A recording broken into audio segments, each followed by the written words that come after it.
নমস্কাৰ টাইম এটালৈ স্বাগতম জনাই ষ্টুডিঅ'ত মই বিচিত্ৰ কুঁৱৰ এই মুহূৰ্তত লৈ আহিছো এটা গুৰুত্বপূৰ্ণ খবৰ ৰাজ্যৰ যুৱক যুৱতীসকলৰ বাবে এই গুৰুত্বপূৰ্ণ খবৰটো লৈ আহিছো কিয়নো ৰাজ্যত 17 ছেপ্টেম্বৰত আৰম্ভ হ'ব যুৱ সবলীকৰণ আৰু কল্যাণ বিভাগ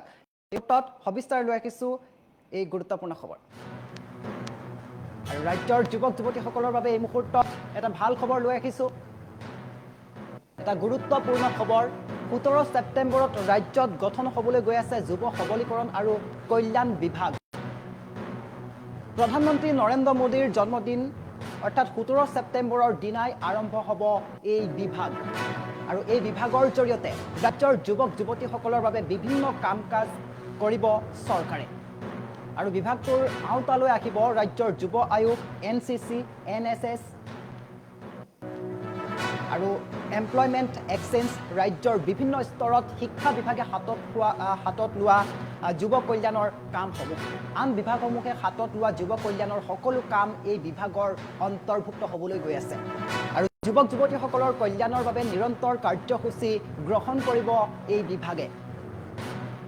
যুৱক যুৱতীসকলৰ স্বাৱলম্বী কৰাৰ দিশত মুখ্যমন্ত্ৰী ডক্টৰ হিমন্ত বিশ্ব শৰ্মাৰ এই ডাঙৰ পদক্ষেপ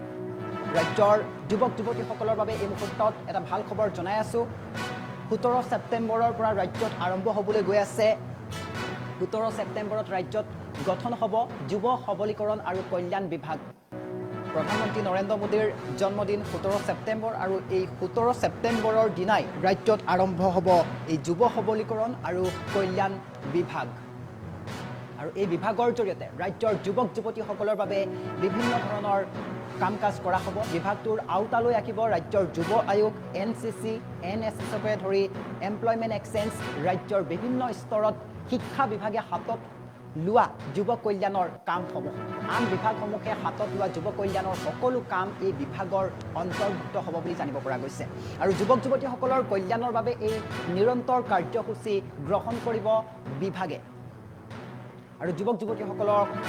স্বাৱলম্বী কৰাৰ দিশত মুখ্যমন্ত্ৰী ডক্টৰ হিমন্ত বিশ্ব শৰ্মাৰ এই ডাঙৰ খবৰ আমি পুনৰবাৰ জনাবলৈ চেষ্টা কৰিছোঁ এটা গুৰুত্বপূৰ্ণ খবৰ এটা ডাঙৰ খবৰ কিয়নো ৰাজ্যৰ যুৱক যুৱতীসকলৰ বাবে এই মুহূৰ্তৰ এটা ভাল লগা খবৰ 17 ছেপ্টেম্বৰত ৰাজ্যত গঠন হ'ব যুৱ সবলীকৰণ আৰু কল্যাণ বিভাগ আৰু প্ৰধানমন্ত্ৰী নৰেন্দ্ৰ মোদীৰ জন্মদিন 17 ছেপ্টেম্বৰৰ দিনাই ৰাজ্যত আৰম্ভ হ'ব এই বিভাগ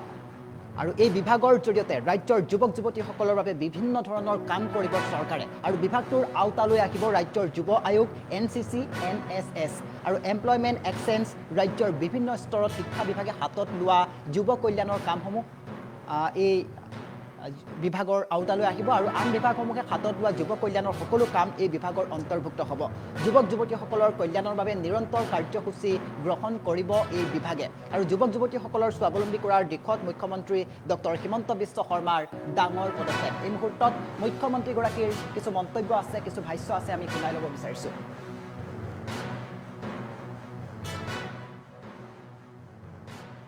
আমাৰ চৰকাৰত আপোনালোকে জানে যে যুৱ সমাজৰ কল্যাণৰ বাবে প্ৰত্যক্ষ কোনো বিভাগ নাছিলে স্পৰ্টছ এণ্ড ইউথ ৱেলফেয়াৰ বুলি আমাৰ ডিপাৰ্টমেণ্ট আছিলে কিন্তু স্পৰ্টছ এণ্ড ইউথ ৱেলফেয়াৰত ক্ৰীড়াক অধিক গুৰুত্ব দিয়া হৈছিলে এতিয়া ৰাজ্য চৰকাৰে এটা সিদ্ধান্ত লৈছে যে আমি এটা ইউথ ৱেলফেয়াৰ এণ্ড এম্পাৱাৰমেণ্ট এটা নতুন বিভাগ আমি নিৰ্মাণ কৰিম যিটো বিভাগৰ আওতালৈকে ৰাজ্যৰ যুৱ আয়োগ এনচিচি এনএছএছ এমপ্লয়মেণ্ট এক্সচেঞ্জসমূহ যিমানবিলাক এমপ্লয়মেণ্ট এক্সচেঞ্জ আছে আৰু ৰাজ্যৰ বিভিন্ন স্তৰত শিক্ষা বিভাগে হাতত লোৱা যুৱ কল্যাণৰ কাম আন বিভাগবিলাকে হাতত লোৱা যুৱ কল্যাণৰ কাম গোটেইবিলাক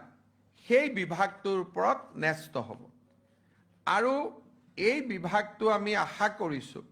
যে 17 ছেপ্টেম্বৰৰ দিনাখন প্ৰধানমন্ত্ৰী নৰেন্দ্ৰ মোদীৰ উপজা দিন সেই দিনটোত আমি আৰম্ভ কৰিব পাৰিম আৰু এই যিটো ডিপাৰ্টমেণ্ট এই ডিপাৰ্টমেণ্টৰ জৰিয়তে আমি যুৱক যুৱতীসকলৰ কল্যাণৰ বাবে আমি নিৰন্তৰ কাৰ্যসূচী আমি গ্ৰহণ কৰিব পাৰিম আকৌ ভাৰতৰ ভিতৰতে এটা ডেডিকেটেড ইউথ ৱেলফেয়াৰ ডিপাৰ্টমেণ্ট, মই নাজানো আন কিমান বিভাগত আছে, কিন্তু আমাৰ কাৰণে ই এটা ডাঙৰ প্ৰাপ্তি হ'ব। আৰু ইতিমধ্যে বিভাগটোৰ নিৰ্মাণৰ কাম, তাৰ ডিষ্ট্ৰিক্ট অফিচ ক'ত হ'ব, ষ্টেটত ডাইৰেক্টৰেট কেনেকুৱা হ'ব, ষ্টেটত আন কি ধৰণৰ কাৰ্যসূচীবিলাক ইয়াত অনা হ'ব, তাৰ কাম কাজ আৰম্ভ হৈছে। আৰু আমি ভাবোঁ যে 17 ছেপ্টেম্বৰৰ দিনাখন আমি ৰাজ্যৰ যুৱ সবলীকৰণ আৰু কল্যাণ বিভাগটো আমি আৰম্ভ কৰিব পাৰিম। স্বাধীনতা দিৱসৰ দিনা এই বিষয়েও আমি উল্লেখ কৰিছোঁ। আমাৰ চৰকাৰ